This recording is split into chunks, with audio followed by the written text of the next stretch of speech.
Welcome back to my channel concepts in detail. So आज हम करेंगे changes in the nature of international politics. So guys, जैसे कि आप बोलते हो कि हमें इस टॉपिक पे वीडियो चाहिए and I make it sure that मैं हर टाइम आपको फॉरली वीडियो प्रोवाइड करा सकूं। But I also want that मतलब मैं भी चाहती हूं कि आप लोग भी मेरे चैनल को सब्सक्राइब करें। जैसे मैं आपको मतलब आपकी हर एक डिमांड या आपकी हर एक विश को पूरी कर रही हूँ, तो आप भी वैसा ही सपोर्ट मुझे दिखाओ so that I also feel motivated. So मैं आपको बताती हूँ कि क्या हुआ, मतलब कैसे ये चेंजेस आए इंटरनेशनल पॉलिटिक्स में। तो सबसे पहले क्या होता था, मतलब before the second world war क्या होता था, यूरोप तो जो यूरोप था ना, वो क्या था, वो मतलब पूरा सेंटर था इंटरनेशनल पॉलिटिक्स। मतलब जो भी इंटरनेशनल इवेंट्स होते थे, जो भी इंटरनेशनल पॉलिटिक्स चलती थी, वो सारी यूरोप के जो अराउंड ही चलती थी। मतलब पूरा जो फोकस था वो यूरोप के पास ही था कि अभी ये हुआ तो अच्छा ठीक है, मतलब पूरा उसी के ही अकॉर्डिंग चलता था।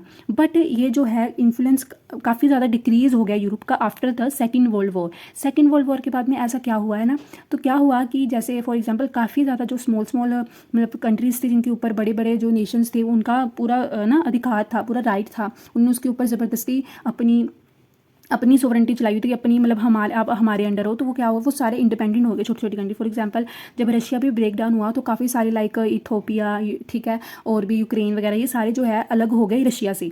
तो अब उनके पास भी है जो अपनी अपनी सोवरेंटी आ गई, इंडिपेंडेंस आ गई। फॉर एग्जांपल जैसे काफ़ी सारे सोवरेन स्टेट्स पर बोर्न इन एशिया में भी बोर्न हुई, अफ्रीका में भी, लैटिन अमेरिका में भी। तो इन सारी कंट्रीज़ को है जो प्रोटेक्ट करने के लिए, ठीक है, ताकि उनकी सोवरेंटी को प्रोटेक्ट करने के लिए, उनकी इंडिपेंडेंस को प्रोटेक्ट करने के लिए क्या हुआ, नॉन अलाइन मूवमेंट चलाई गई, जिसकी वजह से क्या हुआ, जो यूरोप का इन्फ्लुएंस था वो काफ़ी ज़्यादा डिक्रीज़ हो गया। यूनाइटेड नेशन का जो मतलब इन्फ्लुएंस है वो काफ़ी ज़्यादा इंक्रीज़ हो गया। क्यों? क्योंकि मतलब अब जो है यूनाइटेड नेशंस में और ज़्यादा जो कंट्रीज़ हैं वो मतलब और ज़्यादा ऐड हो गई, तो उनका जो है वो बढ़ गया, इन्फ्लुएंस बढ़ गया। जैसे यहाँ पे लिखा, with the becoming these Nations the member of United nation, the working of United nation were also affected and the influence of European union has decreased. तो ये तो भी उसको काफ़ी ज़्यादा धक्का लग गया, भी ये क्या हो गया, एकदम से उसकी पावर छीन ले कोई। तो आप बताओ कि कैसा लगेगा, जो एक टाइम तक कितने लंबे समय तक इतनी ज़्यादा पावर में था।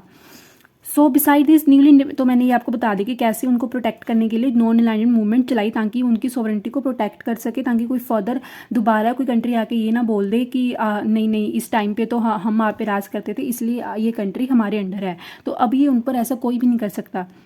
क्यों? क्योंकि अब वो सारी नॉन अलाइंड मूवमेंट के अंडर आ चुकी थी, ताकि वो प्रोटेक्ट रह सके।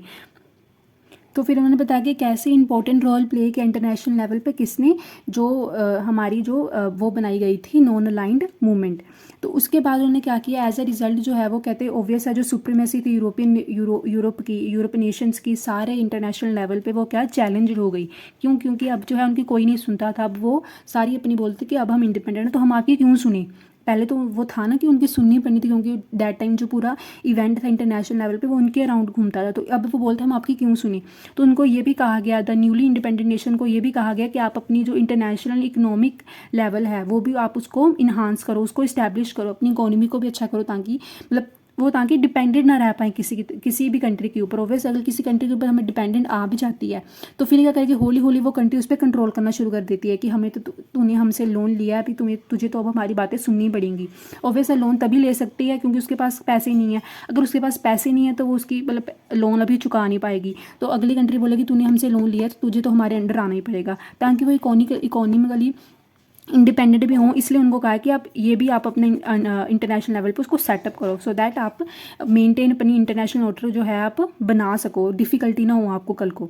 सो इनके कंक्लूजन में भी ये लिखा है कि हमें, जैसे हमने देखा कि ऊपर की कंक्लूड करते हैं, ऊपर जो उन्होंने जो भी हमें लिखा है उसकी वजह से कि sovereign states are the main actor. तो अब जो सोवरेन स्टेट की वजह से क्या हुआ, कैसे चेंजेस आया, अब कोई पूछे आपको इंटरनेशनल पॉलिटिक्स में, वो आया किससे, सोवरेन स्टेट से। जो नवी स्टेट्स जो हैं वो बनी, इंडिपेंडेंट स्टेट्स बनी, उनकी वजह से जो पूरा इंटरनेशनल ऑर्डर है वो चेंज हो गया। तो वो मेन एक्टर थे in the changing role of international politics. तो जो main objective of international politics था वो ये था कि to protect the interest of the state relation to the other states, कि उनके जो वो है इंटरेस्ट है उनको वो प्रोटेक्ट कर सके। Beside this like national politics, अभी कहते हैं इंटरनेशनल पॉलिटिक्स भी जो है नेशनल पॉलिटिक्स के मतलब जैसे ही है। अगर नेशनल पॉलिटिक्स में हम देखते हैं कि द स्ट्रगल फॉर पावर है, तो इंटरनेशनल पॉलिटिक्स में भी तो स्ट्रगल ऑफ पावर चलता ही रहता है। यही कहते हैं हमारा एंड है, यही हमारी मीन है। मीन्स हम ये देखते हैं कि कैसे इंटरनेशनल पॉलिटिक्स की वजह से काफ़ी सारी कॉन्फ्लिक्ट्स आती हैं, काफ़ी ज़्यादा कंट्रोवर्सीज चलती हैं, और जो इनका सोल्यूशन है, इनको जो सोल्व करता है वो भी कौन करता है, इंटरनेशनल पॉलिटिक्स ही सोल्व करती है ना।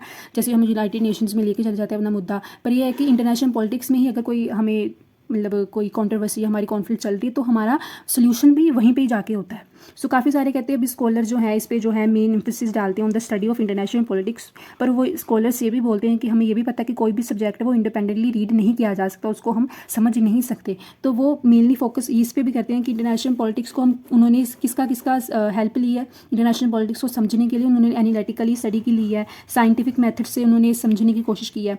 मीन्स कैसे हम एक, जैसे फॉर एग्जाम्पल हमें साइंस भी पढ़नी है, साइंस से भी हम मतलब हिस्ट्री भी पढ़नी है, हिस्ट्री से हम सारे फैक्ट्स इकट्ठा करते हैं, एनालिटिकल स्टडी करते हैं, काफ़ी सारे और मीन्स सब्जेक्ट्स भी इंक्लूड होते हैं। इसी तरह इंटरनेशनल पॉलिटिक्स को भी की स्टडी भी करने के लिए काफ़ी सारे और इंटरडिसिप्लिनरी स्टडी भी करनी पड़ती है ताकि हम इसको थोरली जो है स्टडी कर सकें। So that's it in the changing role of the international politics. I hope it helps you and ये आपको समझ भी लगा होगा। So keep subscribing my channel and don't forget to like, share and comment. Thank you.